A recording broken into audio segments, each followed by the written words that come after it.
Vamos à pregação da palavra de Deus nessa noite. Convido os irmãos a abrirem suas Bíblias, livro de Oséias, capítulo 3. Oséias, capítulo 3, versículo 1 ao 5. Todo o capítulo. E o Senhor me disse: vai outra vez, ama uma mulher, amada de seu amigo, contudo, adúltera, como o Senhor ama os filhos de Israel, embora eles olhem para outros deuses e amem os bolos de uvas. E comprei-a para mim por 15 peças de prata e meio homer de cevada. E ele disse: tu ficarás comigo muitos dias, não te prostituirá, nem serás de outro homem. Assim também eu esperarei por ti. Porque os filhos de Israel ficarão por muitos dias sem rei, e sem príncipe, e sem sacrifícios, e sem estátua, e sem éfode, ou terafim. Depois tornarão os filhos de Israel, e buscarão ao Senhor seu Deus, e a Davi seu rei, e temerão ao Senhor e a sua bondade no fim dos dias. Vamos ter uma palavra de oração. Pedir ao irmão José que nos eleve a Deus em oração. Oremos.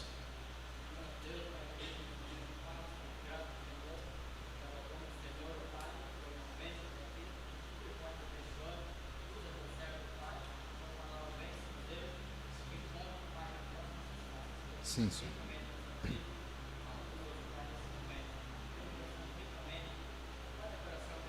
Sim, Deus.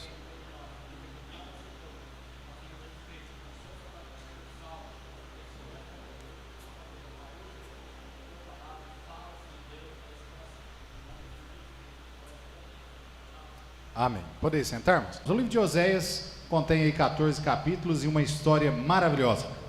A história, resumindo tudo aí, depois você pode ler na sua casa, mas o resumo geral é de uma história onde Deus, Ele está amando a sua esposa, igreja, uma esposa infiel.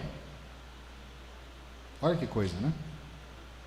E Deus, sendo Deus fiel, Ele não deixa de amar a sua esposa, mesmo sendo infiel. E Ele continua amando, Ele continua protegendo, Ele continua buscando realmente ter uma comunhão com a sua esposa. Então, o resumo da história do texto, né, do livro aí de Oséias, é justamente esse. Então, hoje à noite nós queremos meditar sobre o amor, tão grande amor de Deus para conosco. Amém, irmãos? Hoje, data propícia, né, para nós falarmos sobre isso, porquanto hoje nós comemoramos aí, celebramos a ceia do Senhor, lembrando justamente desse tão grande amor qual Deus tem nos amado. Amado, todos nós aqui, começar de mim aqui, até o irmão Otávio que está lá na porta, todos nós temos sido pecadores, temos sido muitas vezes infiéis ao nosso Deus, mas glória a Deus porque esse Deus, Ele permanece fiel. Amém, irmãos? Ele permanece fiel a nós, apesar da nossa infidelidade. Ele ainda assim permanece nos amando. Então o livro de Oséias é chamado aí no Velho Testamento, conhecido, né, como o livro do Velho Testamento, sendo o Evangelho segundo Oséias. E de fato é isso, né? Ele mostra justamente o Evangelho de Jesus Cristo, ele mostra o amor de Deus para com o seu povo. O amor é o tema, né, sem dúvida a palavra-chave, o tema principal do livro de Oséias. O amor de Oséias por sua esposa o estimula a redimi-la, o estimula a purificá-la, a trazê-la de volta, a amá-la cada vez mais. Este amor, né, tão grande, que é o amor justamente que Deus tem para conosco. Amém, irmãos? Eu gosto demais, né? Eu sei, até passamos no domingo passado sobre esse texto na escola bíblica dominical, que é a parábola do filho pródigo. E ali Deus, né, ali sendo representado pelo pai deste filho, que está ali sempre à sua espera, sempre de braços abertos, esperando seu filho voltar. Amém, irmãos? Agora, interessante, né? A Bíblia não fala sobre isso, mas a gente acaba meio que viajando na história.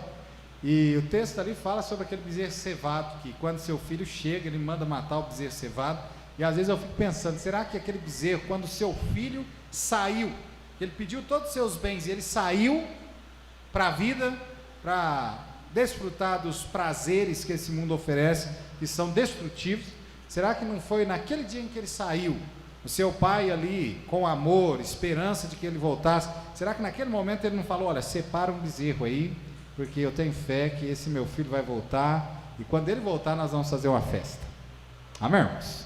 Porque Deus, ele é assim. Deus, ele está sempre de braços abertos, ele está sempre pronto para receber o pecador. Amém? Nós vimos também no domingo passado sobre a parábola ali da ovelha perdida, e Jesus ali ensinando, né, aos fariseus e aos escribas: quem é que, tendo 100 ovelhas e uma se perde, não deixa as 99 e vai em busca daquela? E no final ele fecha o texto ali dizendo assim que a alegria, né, por ser encontrada aquela ovelha, e ele então diz assim que alegra o coração dele quando um ímpio, né, um perdido é encontrado, mais do que por 99 justos que não necessitam de salvação. É óbvio, ele não está dizendo ali que há alguém que não necessita de salvação, mas os fariseus e os escribas, os quais ele está ali debatendo, ele está falando justamente porque esse povo acreditava que eles eram santarrões, e que eles não necessitavam de perdão, eles não necessitavam de nada. E Jesus está mostrando justamente isso, e mostrando, né, a alegria que ele tem por causa de um pecador que se arrepende. Amém, irmãos? Então Deus, ele de fato é um Deus de amor. Embora Oséias tivesse aqui justificativas até mesmo para se divorciar desta mulher, os irmãos se lembram, né, que no livro da lei havia um ponto que autorizava a separação, e era justamente a questão do adultério. Então, deixa eu explicar aqui, né? Quando alguém caía em adultério, a lei tinha ali o mandamento dizendo que aquela pessoa que adulterou, ela deveria ser apresentada ali diante da lei, dos homens da lei da cidade, e aquela pessoa era levada até fora da cidade e apedrejada até a morte. Aí o outro estava livre para casar, né? Então aí havia separação. Então Oséias, ele tinha como direito na lei de pegar essa sua mulher prostituta e até mesmo levá-la, né, a ser apedrejada. No entanto, irmãos, ele amou sem nenhum tipo de falta de amor. O amor dele excedeu todos os pecados, todas as coisas com que a sua esposa Gomer, né, fez contra ele. Agora veja, amado, Deus também age da mesma forma para conosco, a sua igreja. Amado, da mesma forma, vez após vezes, nós estamos contrariando a lei de Deus, os seus estatutos, nós estamos vivendo contrário à vontade dele, muitas das vezes até adulterando. Olha que a palavra adultério nas Sagradas Escrituras é usada em dois contextos. O primeiro contexto, de alguém que se deita com uma mulher ou com um homem que não é o seu ou a sua esposa.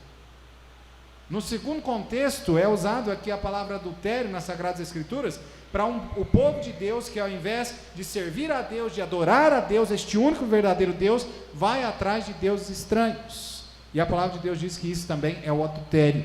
Porquanto nós, a igreja de Cristo Jesus, nós somos a noiva de Cristo Jesus, a sua esposa, amém, irmãos? E deve então esta igreja, esta noiva, se manter pura, santa, imaculada para o seu Senhor, no caso, nosso Senhor Jesus Cristo, amém, irmãos? Então veja que Oséias, apesar dos pesares, ele continuou firme. É um exemplo clássico do amor de Deus para conosco.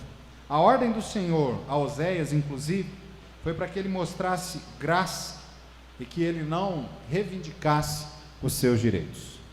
E foi justamente o que Deus fez por nós. Deus, sendo o Criador do universo, sendo esse Deus santo, santo, santo, que não pode e não tem prazer no pecado, não pode nem mesmo contemplar o pecado, como a sua palavra diz. Mesmo assim, ele não se colocou no direito de até mesmo destruir a sua igreja, que tantas vezes falha, ou até mesmo no direito de desprezá-la, mas ele resolveu nos amar com um amor realmente imensurável. Amém, irmãos? E é justamente isso que nós vamos estar vendo aqui nessa noite. Então vamos lá rapidinho. Em primeiro lugar, o amor de Deus. Nós vemos aqui no texto, baseado na história de Oséias, né, com a vida de Oséias. Nós vemos que o amor de Deus, ele é um amor perdoador. Olha aí o verso 1 mais uma vez comigo, diz assim: e o Senhor me disse, vai outra vez, ama uma mulher, amada de seu amigo, contudo adúltera, como o Senhor ama os filhos de Israel, embora eles olhem para outros deuses e amem os bolos de uvas. O amor de Deus é perdoador. Deus é quem toma a iniciativa nesse drama, nessa história. E amado, da mesma forma como Deus falara ali com Oséias, a primeira vez para tomar uma mulher de prostituição, agora ele ordena a Oséias que a ame, e ame essa mulher, mesmo ela sendo infiel, mesmo ela sendo adúltera, ele a ame, e ame sem precedentes. Amém, irmãos? Assim Deus, ele nos ama. Nós vamos ver aqui rapidamente, neste verso, algumas lições importantes, né, com respeito a este amor. Primeiro, o amor de Deus, ele é perseverante. Amém, irmãos? Olha que o amor de Deus, ele é completamente diferente do amor humano. Eu gosto demais de 1 Coríntios capítulo 13, né, o hino de amor de Paulo. Paulo compôs ali um excelente, né, um lindo hino de amor.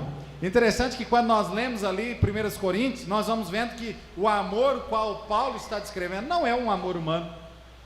Não é um amor que muitas vezes nós sentimos para com a nossa esposa, até mesmo para com os nossos filhos. É um amor muito maior, é um amor de extremos. E é justamente esse amor que Paulo está descrevendo, é o amor de Deus, amém, irmãos? Que não leva em conta os problemas, que não leva em conta as afrontas. E este é o amor que Deus tem para conosco. Amado, Deus resolveu nos amar, apesar de nós não merecermos. Amém ou não? É uma decisão que ele tomou. Ele tomou essa decisão antes, inclusive, da fundação do mundo. Ele tomou a decisão de nos amar. Assim como Oséias não deveria desistir da sua mulher, mesmo diante das suas ofensas, da sua infidelidade, a mesma questão ali é representada na vida de Oséias, é o amor de Deus para conosco. E a palavra de Deus nos diz assim, que se nós o negarmos, ele não nos negará, porque não pode negar-se a si mesmo. Amado, olha que maravilha, Deus nos amou com um amor perseverante. O amor de Deus é incompreensível, é imerecido também. Olha que a palavra de Deus, um texto bem conhecido nosso, Romanos 5,8, diz o quê? Mas Deus prova o seu amor para conosco, sendo nós ainda pecadores.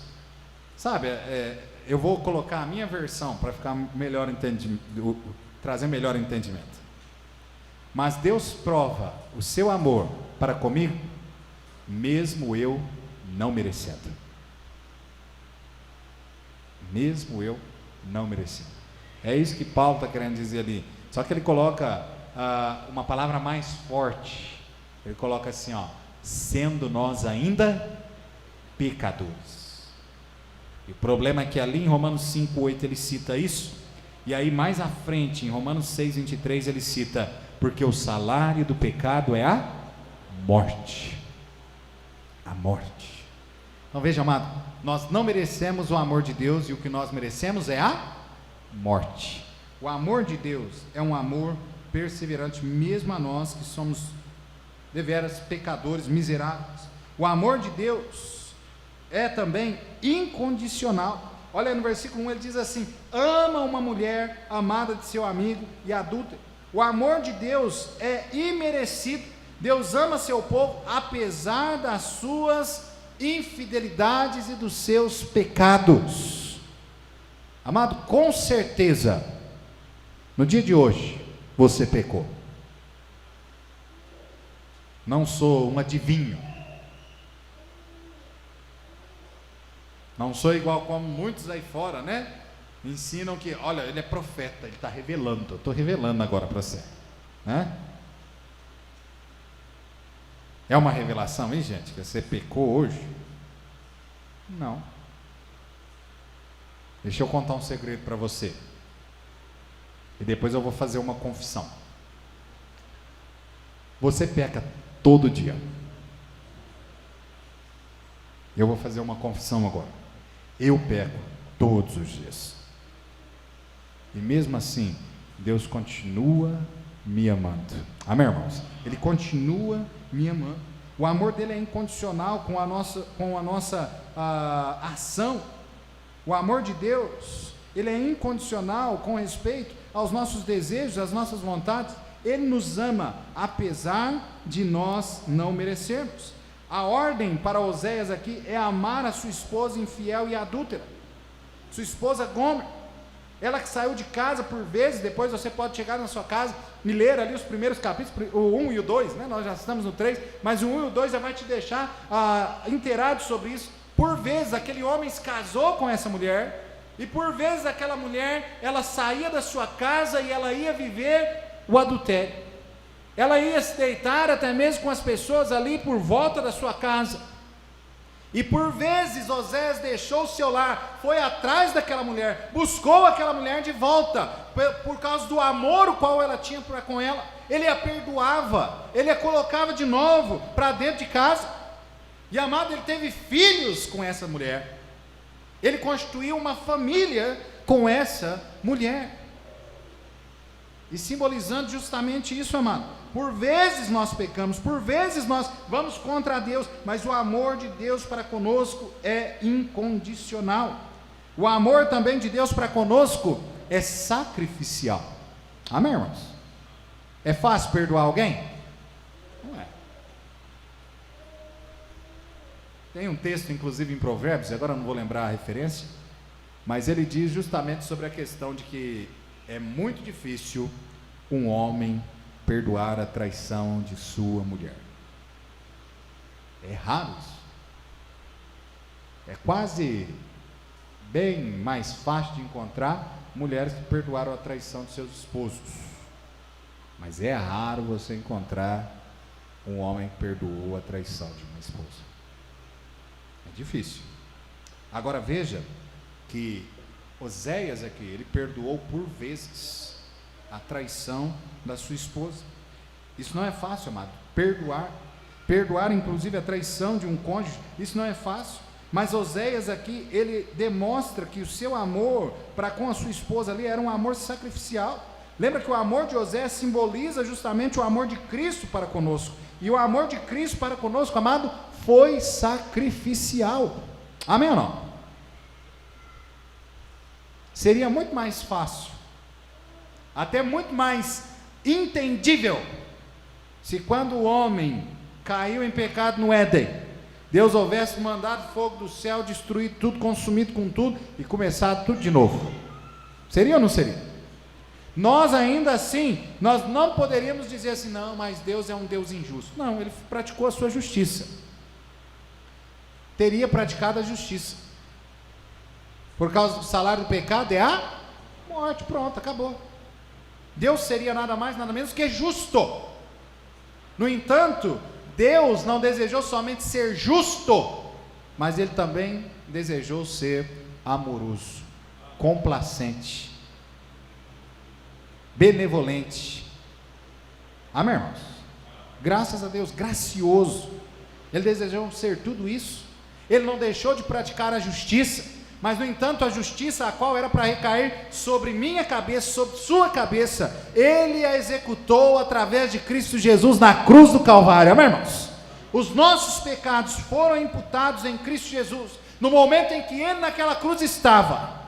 E a palavra de Deus diz que o nosso pecado, o pecado de toda a humanidade, recaiu sobre Ele. Ele levou os pecados de todos nós, a fim de perdoar as nossas vidas, de salvar-nos da condenação do inferno. Amém, irmãos? Ele padeceu o sacrifício, a morte, o qual era para nós morrermos. Amado, o amor de Cristo Jesus é um amor sacrificial. O amor de Deus para nós é sacrificial. Ele nos amou a ponto de dar a sua própria vida. Imagina só Deus. Jesus Cristo é Deus, amém, irmãos? E Deus esvaziou-se do seu poder, da sua glória, tomou a forma miserável de um ser humano, se condicionou a uma matéria, veio a este mundo, viveu este mundo aqui durante 33 anos, padeceu a morte horrenda de cruz, para que eu e você pudéssemos ter vida, por amor a nós. Amém, irmãos? João 3,16, porque Deus amou a mim, amou a você, de tal maneira que deu a sua vida por nós. Amém? Este é um amor sacrificial, o amor de Deus. O amor de Deus ainda é um modelo.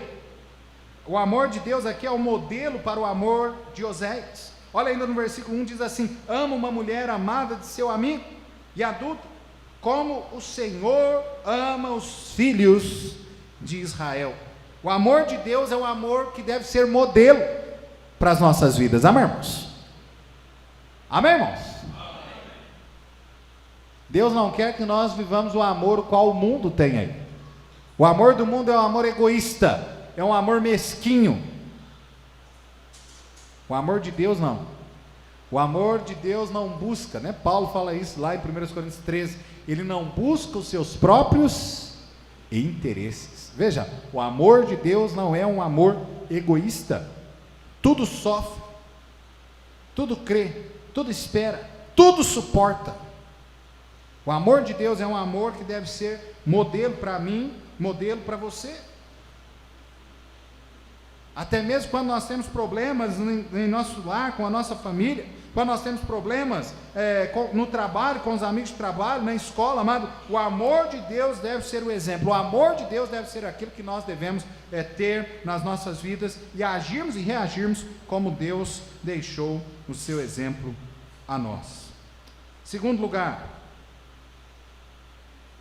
quinto lugar, o amor de Deus, ele é fiel.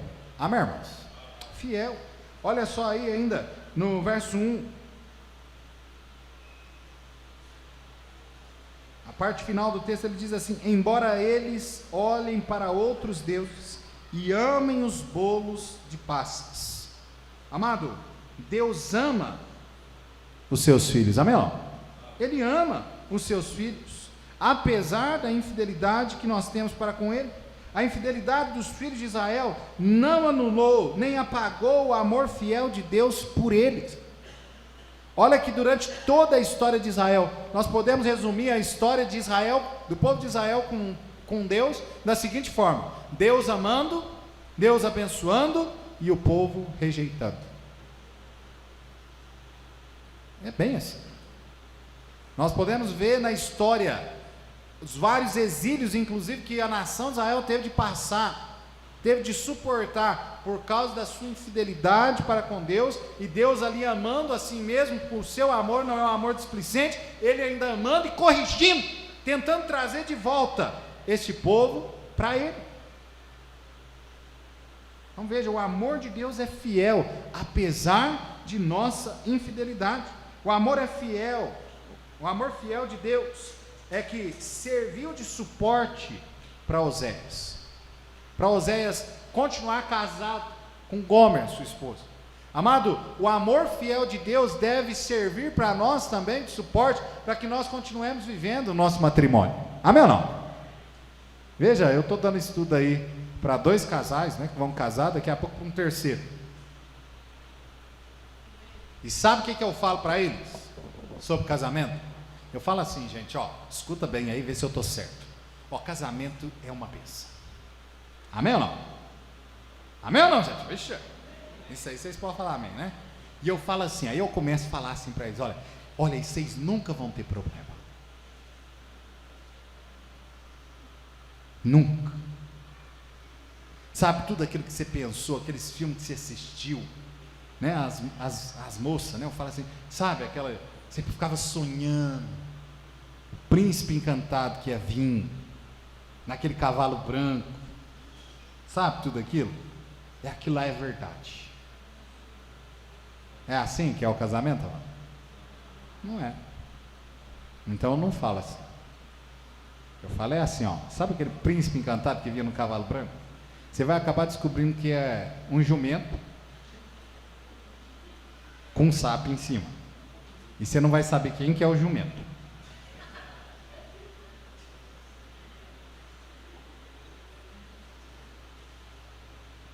Porque casamento, muitas vezes, nós vamos padecer problemas.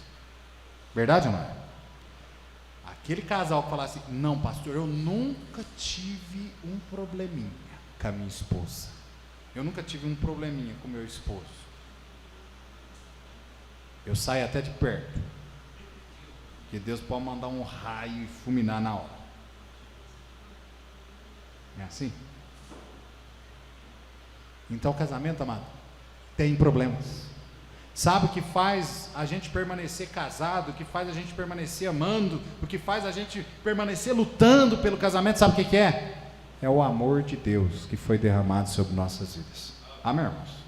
Você pode ver que nesse mundo aí fora é muito fácil um casamento chegar ao fim. Por quê? Porque não há o amor de Deus, as pessoas não conhecem o amor de Deus sobre suas vidas. Mas nós somos diferentes, amém ou não?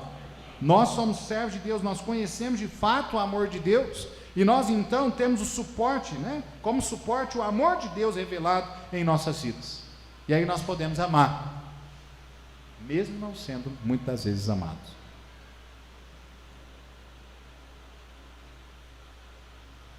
Mesmo muitas vezes não sendo amado. Veja que a palavra de Deus, inclusive, ela não impõe uma condição. Ela não diz para nós amarmos somente aqueles que nos amam. Ela não diz para a gente amar somente aqueles que nos querem bem, mas olha que ele diz para nós amarmos inclusive os nossos inimigos, aquele que nos maltrata, aqueles que nos perseguem. Olha só, o amor de Deus é diferente ou não é? Com certeza, amém, irmãos? O texto ainda diz aí sobre essa questão, né, de Deus ser fiel. A sua fidelidade aqui com o seu povo é apesar da rejeição. É apesar deste povo se adulterar até mesmo com falsos deuses. Quando no final do texto aí nós encontramos, né, verso 1, final do verso 1, nós encontramos ele falando ali, eles olhem para outros deuses e amem os bolos de uva. O que Oséias aqui está escrevendo, que Deus quer dizer para nós aqui, é que o povo de Israel por vezes, amado, adorava a deuses estranhos. Eles adoravam a Baal, e esse Baal é interessante na Bíblia. Parece que há várias reencarnações de Baal, né? E cada vez Baal é alguém. E amado, em uma destas ocasiões que Israel estava servindo Baal, está lá em Jeremias capítulo 7, versículo 18, fala justamente sobre a questão de ali, eles estarem ofertando estes bolos de passas de uvas a essa deusa que eles ali adoravam.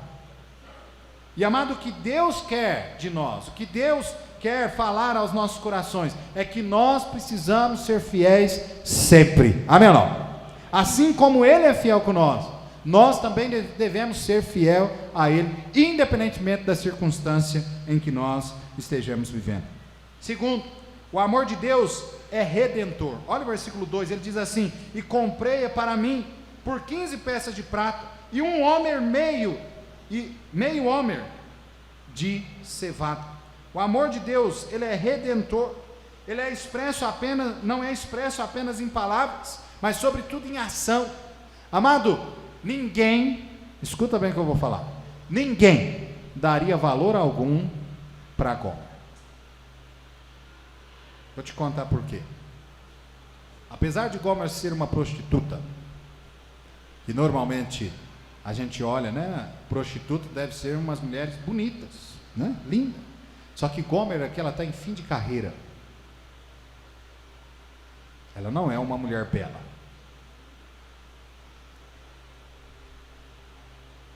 Amado, o pecado nos destrói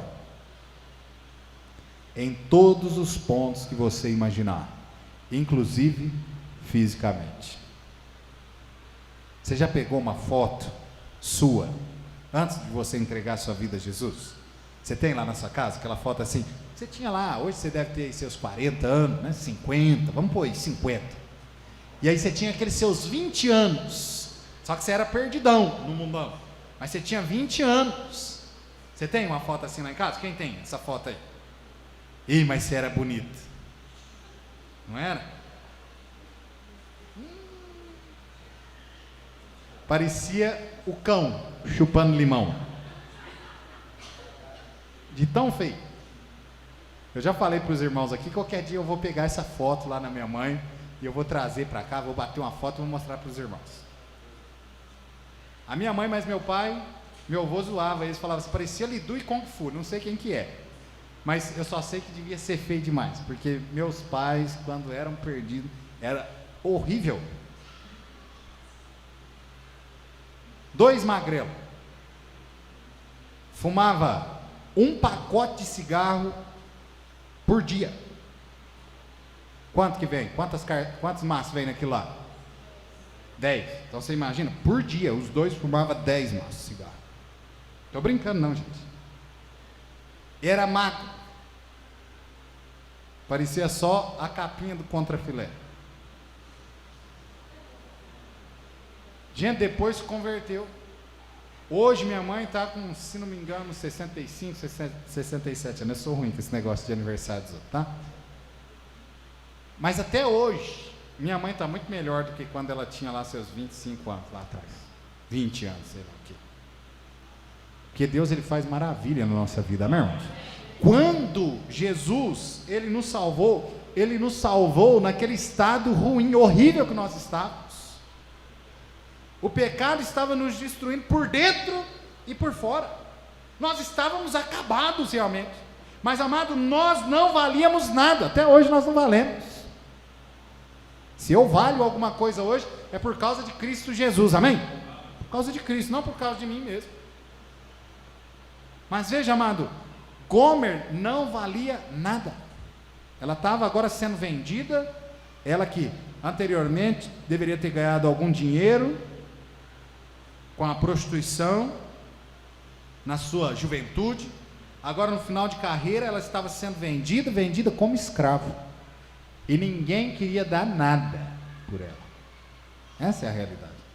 Sabe o preço o qual nós encontramos aqui nas Sagradas Escrituras, falando que ela foi comprada, Oséias comprou ela por esse valor? Era muito menos do que um escravo valia naquela época. Um escravo naquela época valeria pelo menos 30 moedas de prata. Olha só, Oséias comprou ela com 15 peças de prata, metade, 1 homer e meio de cevada. Olha aí. Olha como é que o negócio estava ruim, né? Para ela. E ele foi quem deu o maior preço. Ele arrematou com isso aí. E eu te garanto que ele pagou muito mais do que o último que tinha dado algum lance, se é que alguém tinha dado algum lance. Amado, o simbolismo aqui de que Cristo Jesus, Ele nos remiu. E, amado, Ele pagou um grandioso preço por nós, que não valíamos nada. Nada. Hoje o que nós relembramos aqui, a morte de Cristo por nós. Irmãos, se nós olharmos com sinceridade para a cruz de Cristo e olharmos em nossa vida, todos nós aqui iríamos pronunciar a mesma frase: por quê? Se eu não valho nada. Essa é a pergunta que ia ficar. E essa é a pergunta que deve ficar. Mas, amado, o amor dele foi um amor redentor. O amor redentor, ele valorizou aquilo que não tinha valor.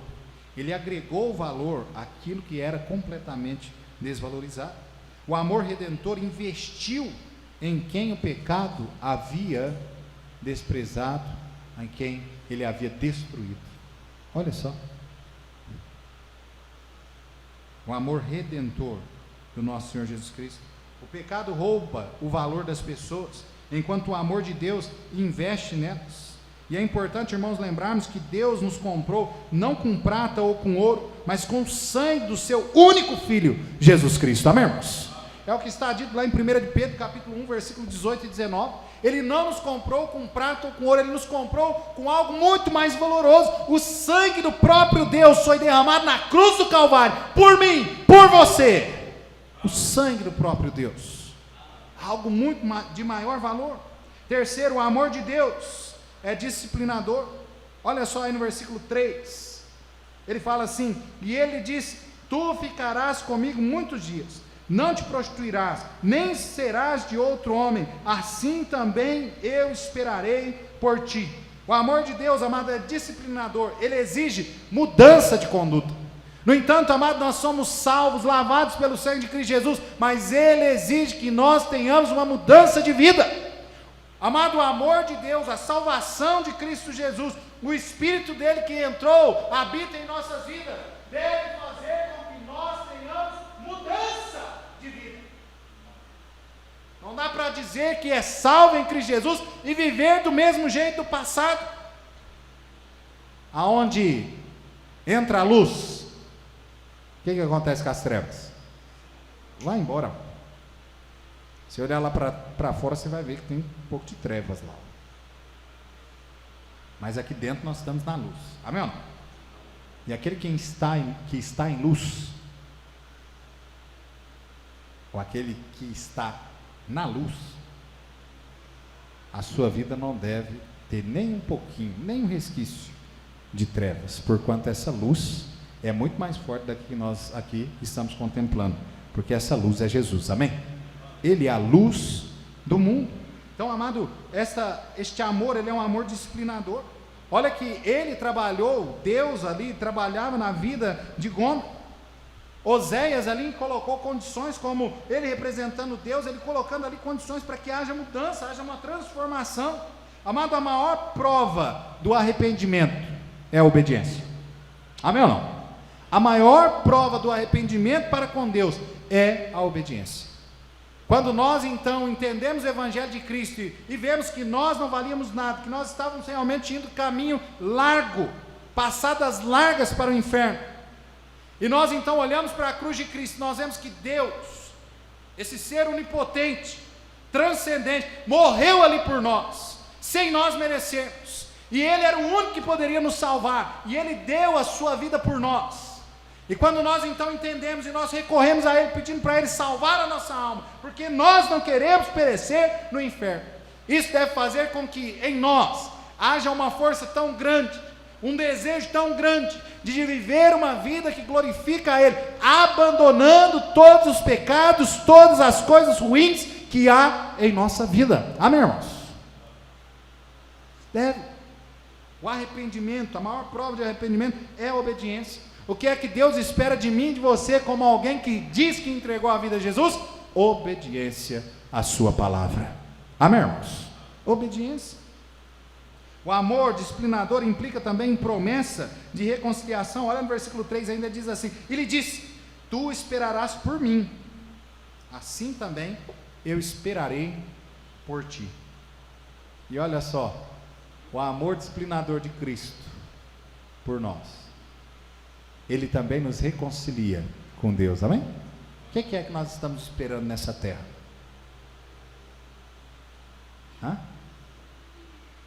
Se não esperando aquele que está esperando por nós na glória eterna. Amém, irmãos? É o que nós estamos esperando. Nós ficamos aqui neste mundo, a noiva de Cristo, a igreja está aqui esperando a volta do noivo. Amém ou não?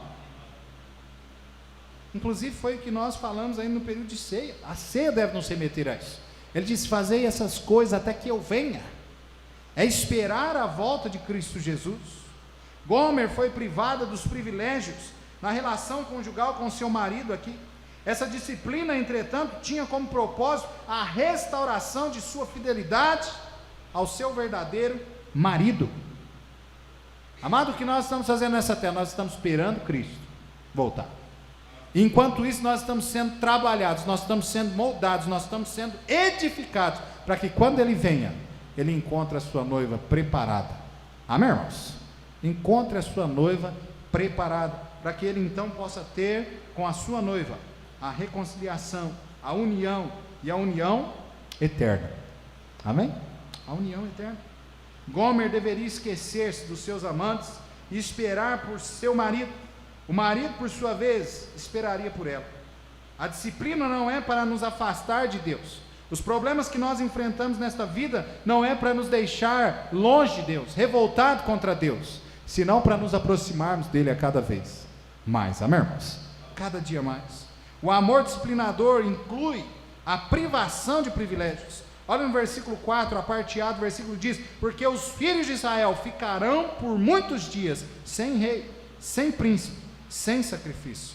Israel seria levado ao cativeiro, cairia nas mãos dos poderosos assírios, seria mais uma vez exilado. Os filhos de Israel perderiam a sua liberdade política, a sua soberania nacional, a sua terra. Mas, amado, em terra estranha, eles teriam governantes que não seriam os seus patriotas, ou aqueles que são da sua própria nação. Eles não teriam direito até mesmo ao culto ao Senhor, mas tudo isso Deus os privando, para fazer com que eles abrissem os seus olhos sobre os seus erros, e eles então retornassem a servir a Deus. Perderam privilégios. Amado, quantas vezes nós, como igreja de Deus, estamos caindo em pecado, estamos vivendo vida em pecado, nós estamos perdendo privilégios. Sabe o que Deus tem preparado para a minha vida e para a sua vida? Inúmeras bênçãos.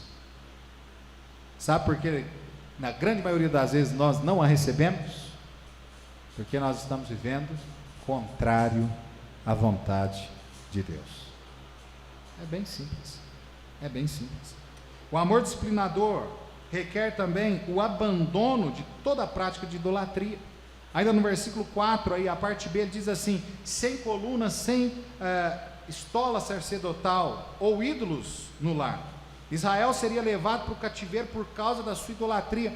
Todas as vezes que o povo de Israel foi levado em exílio, foi por causa que ele tinha se tornado um povo idólatra, tinha se esquecido do verdadeiro Deus e estava servindo a deuses pagãos. Amado, será que nós, na nossa vida, nós estamos precisando todos os dias, constantemente, de sofrer, para que Deus nos mostre que Ele é o único digno de ser adorado? Que de fato, amado, o amor dele tão grandioso para conosco não é suficiente para que nós lembremos de adorar a Ele somente? Eu gosto demais do texto lá de Josué 24:15.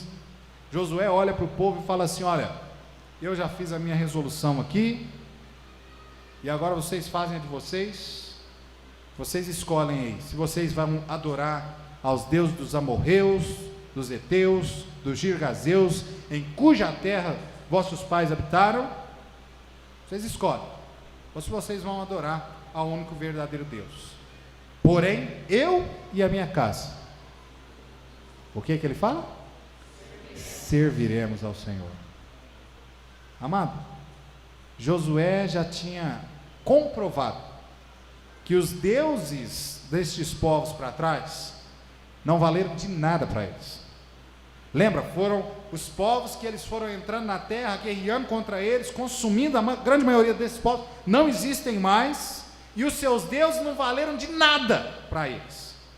E agora Josué fala assim: vocês que sabem, nós já tivemos a vida toda aí no deserto, 40 anos, caminhando e vendo que esses deuses aí não puderam fazer nada para os seus adoradores, e o nosso Deus, ele sobressaiu sobre todos eles.